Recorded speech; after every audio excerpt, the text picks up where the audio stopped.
Welcome to the Heather Penny Podcast, where our goal is to help you reach your potential by increasing clarity, building confidence, and engaging courage. Dr. Heather Penny is a leadership coach, trusted advisor, and admired author. I'm Christina Morales, a writer and marketer, and Heather is my dear friend and my coach. And today we're continuing with our Grace Space series. Be sure to go back and listen or watch our past episodes to learn how to demonstrate grace in every circumstance. Today, we're on part 5, and we're going to discuss connection versus protection. So, Heather, if there was one part of Grace Space that would best define me, this just might be it. We're jumping right into my coaching session today, so buckle up. I have the hardest time connecting with people on a deeper level. I'm sure, like most people, I have a million friends. I have a million friends on Facebook, Instagram, but I don't really have any best friends. I don't have someone I can just call up and say, hey, how's it going? How do you not let past relationships and hurts steal the potential for future connections? Wow, you're just jumping right in, aren't you, Christina? Well, we only have 30 minutes and I got a lot of issues. So let's go. Okay, yeah, so kind of jumping into that, learning how to trust again, I want to talk about 2 different ideas. The first one is a trust continuum. So think of it as this continuum of 0 to 10, and you're looking at where you fall in the continuum. When you have a brand new friend, everyone's at 0. You're waiting to see how it moves up to a 1, to a 2. How are you depositing the trust between each other? How do your values connect and correlate? How are they depositing into the relationship? And so hopefully your trust level begins to get up higher and higher if you want a higher level of closeness and intimacy in your friendship. Now, take that idea of a trust continuum growing and now have this other picture of like like a bullseye, a target in your mind's eye. And in the middle of the target is the heart. There's all these circular rings going out. As you move up the trust level, you're also kind of moving people in closer and closer to your heart. Mm-hmm. Now, here's the reality. You can't handle a ton next to your heart because, first of all, it's a lot of emotional energy, spiritual energy, mental energy. So understanding how many people you can really handle near your heart. When I was single, I had probably a good 10 or 15 because I had a lot of energy. Mm-hmm. As I got married, my husband was the one close to the heart, and I wanted to really connect to that with him. And so probably shrunk to closer to 5. As I had kids, I think there were days when was lucky if I had 1 or 2 people that I could just pick up the phone and call at that heart level. Mm-hmm. So you're monitoring all the different seasons in life and how your heart friends and your heart circle either have to grow or shrink depending on your season of life. And all of it is connected to how we are building trust and how they are participating in building trust. Mm-hmm. And in my mind, it seems like connection versus protection, it works kind of on a sliding scale. Like the more you protect yourself, the less you're able to connect with others. So like the door of my heart would be about 25% open and 75% closed. So am I viewing this correctly? Yeah. Thanks for your honesty. It shows that you've probably been hurt too much, too often. Mm-hmm. And now you're trying to get your toe back in the water. And I know I've been there, and I'm sure a lot of our listeners have been there as well. Of course, where we can stay stuck is we always keep it at 25%. Mm-hmm. So eventually you're going to want to find out, how do you open that door all the way? Mm-hmm. Who are you opening it to? How often are you opening it to? What type of people have you opened it to and it really backfired on you? And what did you learn from it? These are all that next level of conversations that you're having with yourself as you mature in life. Mm-hmm. And learning how to open that door to, 30%, 40%, 50% is kind of the journey you're on. And it's very typical for those of us who've on the other side of our 20s and 30s, we're maturing in our friendships. We've all been burned to different degrees. I mean, most of my coaching is really working with people who are dealing with, wow, that really hurt. Mm-hmm. And some of them can circle back around with these friends, and some of them, they just have to have a very strong boundary with these individuals. So there's so many beautiful challenges in this. What we want to do is make sure that as we kind of dip our toe back in that water and figure out, okay, what do I need to do to open my door a little bit more? you're learning things about yourself. What are your core values? There's some core values, and I usually encourage people to have 5 or 6 of them. For me, it's loyalty, commitment, honesty, freedom. These are core values that once they've crossed those, man, I gotta shut the door. I just don't have it in me to keep trying to work with someone who doesn't share those core values. And sometimes we develop more core values as we age. Sometimes we develop a core value because we got hurt. Someone lied about us and we confronted it and they didn't own it and they continue to lie about us and make false accusations. Well, no, I'm not going to keep trying with that person because one of my core values is honesty. Does that make sense? As you're talking about the seasons of life, it made me think of a different question too. Like, everyone has to feel so busy, and I think it makes them feel important and self-worth, like with their self-worth. I'm so busy, I have to drive my kids around, I have to go to work. And then I realized, like, it feels like everyone's so busy, I don't feel worthy of people's times. You're so busy doing this, I feel bad bothering you. And so in a way it's protection from hurt, but in a way I'm realizing as you're talking, like, I don't feel worthy to bother somebody just to say hi because they have all of these things on their plate. They don't have time for me. Yeah, I'm glad you brought that up because, I too have struggled with that. And I have a great example that I just did this morning. I was starting to feel a little lonely. I mean, I work hard all week and I love my clients, but when I kind of turn my 180 toward the weekend, toward my social life, I go, well, now what do I need? What do I want? I want to go play with someone and I want alone time and I want to connect with my kids and I want to connect with my husband. There's a massive amount of needs that kind of start hitting me. And I just have to sit in it a little bit and say to myself, what is it you want to do in the social setting? The professional setting is easy for me because you got all these clean boundaries, right? What I realized is I want a friend that I can go do a fun little craft with.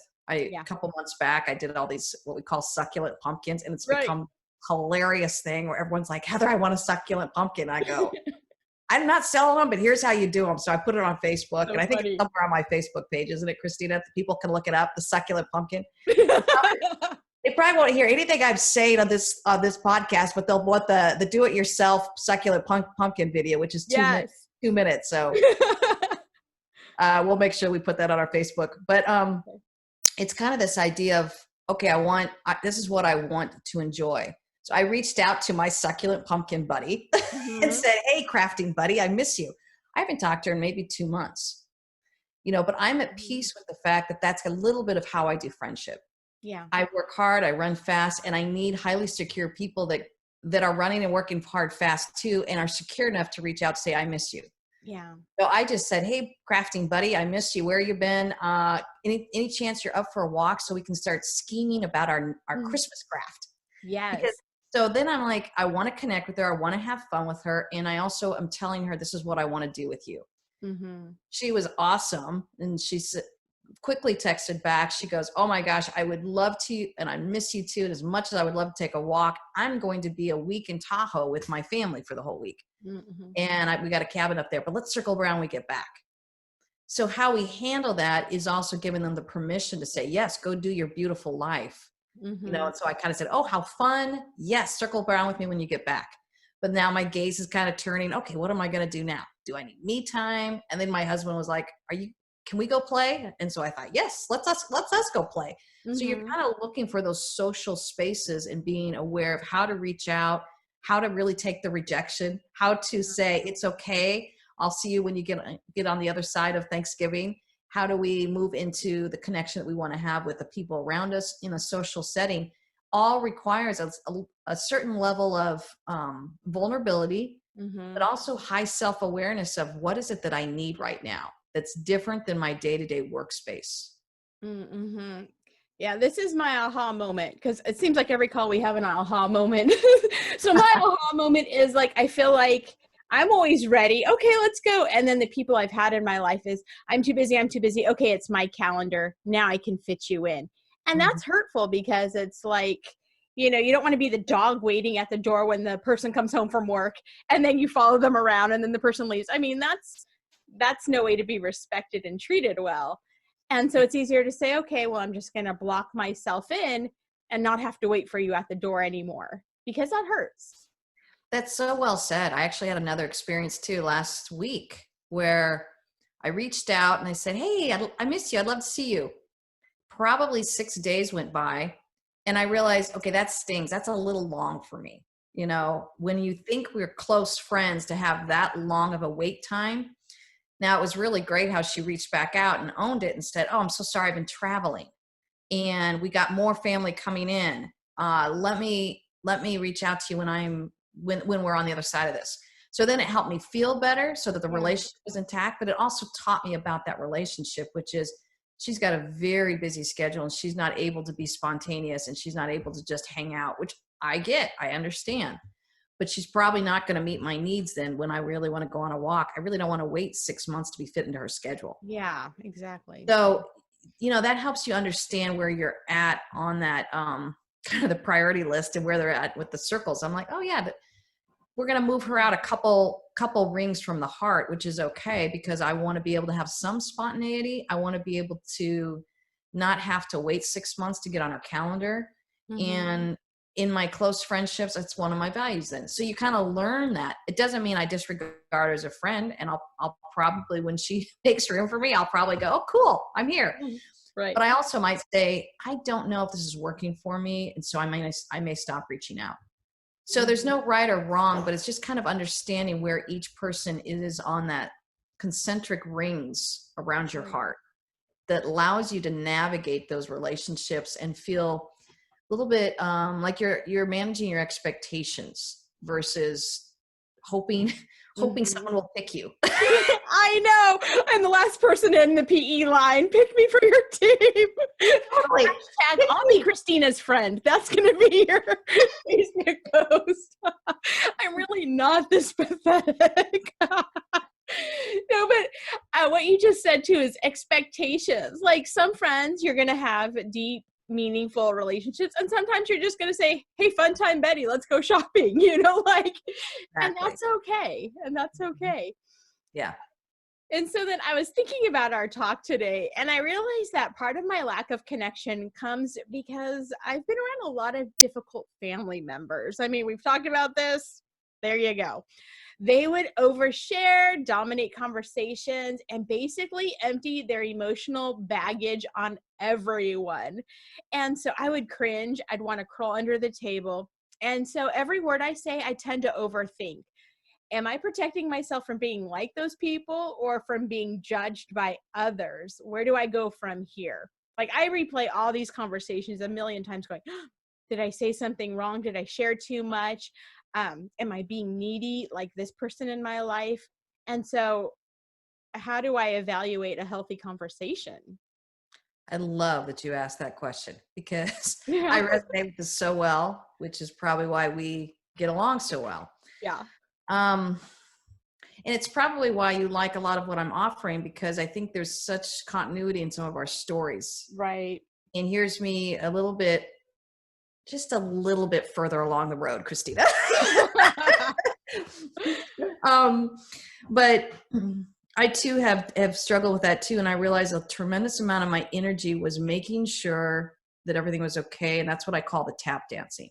I feel like I was constantly tap dancing. Are you okay with me? Are you okay with me? Are you okay with Yes. me? Once I gave myself the permission to go, "Oh my gosh, this is exhausting. And by the way, I don't do this to you." I have a really kind of free acceptance and non-judgmental attitude. And yet I am trying to stay in relationships where I'm being judged and critiqued 24/7. That's what I was kind of taught to do. And that's where I thought I'm done. I'm done doing that. So right next to my heart, the number one value is freedom, which means freedom from judgment, freedom from control, freedom from you need me to be a certain person for you, a certain way from you. I just no. The moment I start feeling that criticism, that judgment, that you're not enough for me, I don't like who you are, the moment I start feeling that, that's just like this quick litmus test for me to say, yeah, I just don't feel freedom in this friendship. I feel pressure. I feel pressure to perform. I feel pressure to tell you whatever it is you want me to tell you. I feel like If I say the wrong things, it's that eggshell feeling. Right. Well, I'm good at it because I grew up with a lot of it, and it's not just in my family of origin. It was in my kind of my religious circles that I was in that puts a lot of pressure on me to say the right thing and to do the right thing. Once I began to realize it was the world that I was in, I just really fought for my own freedom and said, no, I'm just going to be a person with freedom, because I offer freedom, which means I want to be able to receive a level of freedom where I'm not misunderstood. I'm not falsely accused. I'm being given a chance to explain myself. That's just one of my core values, where the conflict then can be one of ease, because there's a trust level there that I like to have around an 8, 9, or 10 with my close circles. That help? Yeah. And there's no such thing as quote unquote healthy or normal, is there? Yeah. But how do you protect yourselves and still connect with others? Does it come over time? Does it depend on the other person? Should I put a warning label on my forehead that says use with caution? Like, how do you protect yourself and still connect? Okay, so this is going to be hard to hear, but because I don't like it either, but I'm going to just, this is a warning, coming with the warning. You find out in conflict.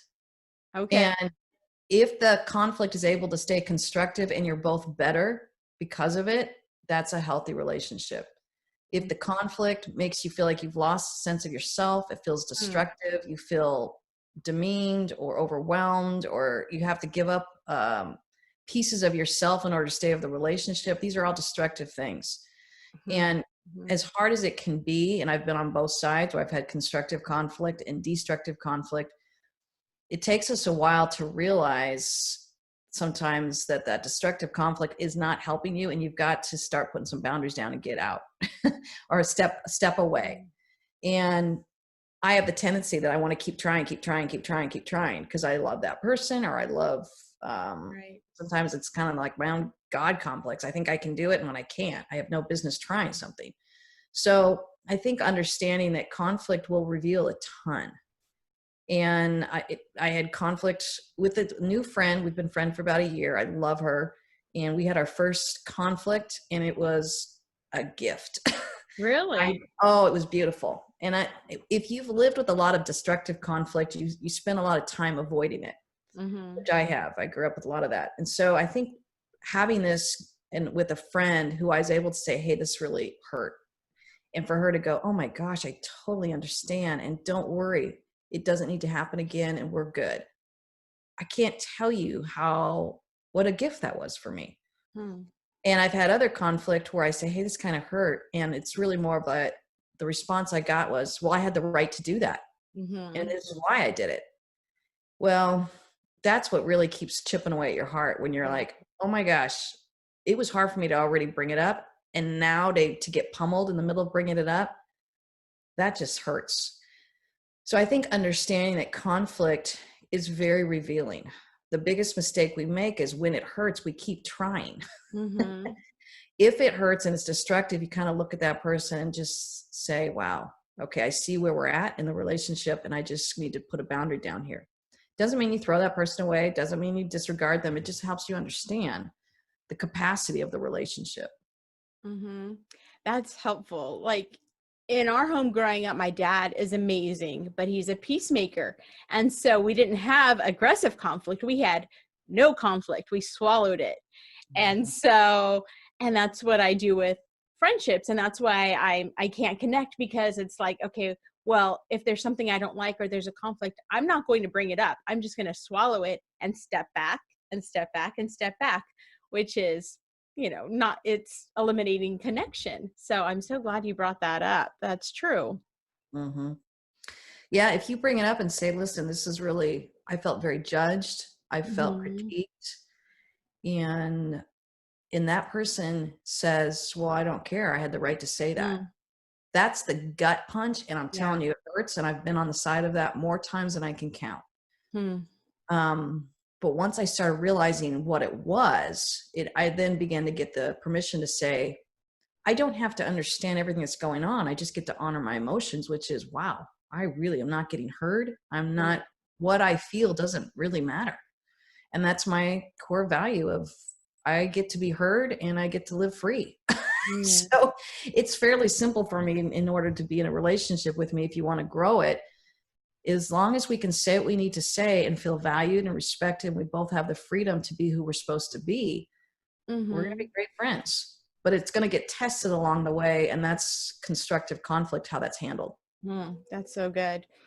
And I think another problem that we have is that with connection is that we're in a busy, disposable society. We wear a shirt for a year and then we donate it. We've shortened our attention spans to like 10-minute increments, and then the commercial comes on, or we use someone when we need them and then we forget about them. Or maybe we don't work at the same place anymore and that relationship goes by the wayside. So how do we be intentional with relationships? How do we build deep relationships in a society that's moving, or everything seems so temporary? Mm-hmm. Yeah, I think that is what's making it hard with all this virtual world. We have these false connections. Yeah. And then we create false expectations on those connections. And then when these people don't meet those expectations that weren't realistic in the first place, we feel hurt and offended and rejected. And part of me wants to say is, I'm not sure it was ever a real relationship in the first place. So I think what our society's kind of missed is that continuum of relationships have to start out somewhere. And then they have to appropriately increase from a 1 to a 2 to a 3 to a 4. The trust level has to be able to give the permission to build and grow. And it builds and grows through conflict, constructive conflict. And how we move into that sense of connection is the journey. When we have to protect ourselves, that's not bad. It's just understanding that if we're constantly protecting ourselves, we don't give ourselves a chance to connect. Yeah. So if all your energy is spent on, am I offending them? Am I judging? Are they mad at me? You're living with this constant sense of protection, of making sure you're doing okay with the world. And I've been there. And I think once I gave myself the permission to really put my energies into connecting with people and with the world and with my audience and with my friendships and with my marriage, my kids, my focus shifted away from constantly trying to make sure everybody was okay with me. And I'll be honest, I still have to struggle with that. The bigger my audience grows and my platform grows, sometimes it triggers me of, who am I offending? What am I doing wrong? And I'm like, I can't keep living in that. Certainly I want to be respectful. Certainly I want to care for where people are at. But if I'm putting the majority of my attention and focus on protection, I can't do anything about building a connection with myself and with everyone else that I'm trying to talk with. I like that. It makes me think of like little seedlings. Like we're so busy taking care of all these little seedlings, like on social media or just people who come across us in life. We're not really tending a plant that matters, that can grow and nurture and bear fruit, because we're spending all these time with these little insignificant relationships. Like I could spend an hour on Facebook or I can spend an hour on the phone with one person. The results are going to be totally different. And that's what we're doing, is we're on social media or we're just passing through life and we're not really investing and living in it. So well said. So well said. And I think even personally, having my own virtual platform, I struggle with the role of social media in my life. Do I get on it? Do I not get on it? Do I offer something? Do I not offer something? There's no easy answer to it. I don't want to create false relationships with people out there, but I do want to create a sense of hope and tools for helping people to connect better. So it's a tricky balance to play, and there's an ethical responsibility for each of us as we step into social media. What is it that we're really trying to accomplish here? What is it that would set us up for success and set the people that we're trying to connect up for success? What is it that we get to offer versus what is it we're trying to constantly protect or navigate around or go after or attack? None of that really is important to me. How I connect with the world is what I'm looking at. Well, that was so helpful, and that's all the time we have for today. So thank you, Heather. Join us next time when we address the next topic in Grace Space: freedom versus control. Please subscribe to the Heather Penny podcast, and for questions, comments, and resources, please visit heatherpenny.com. Remember to live your best life. You have to live intentionally. Have a great day, and we can't wait for you to join us next week, Mondays at 8, which is going to be our new drop time. So be sure to check us out every Monday at 8. Thanks, Heather. Oh, you're welcome, Christina. Thanks so much.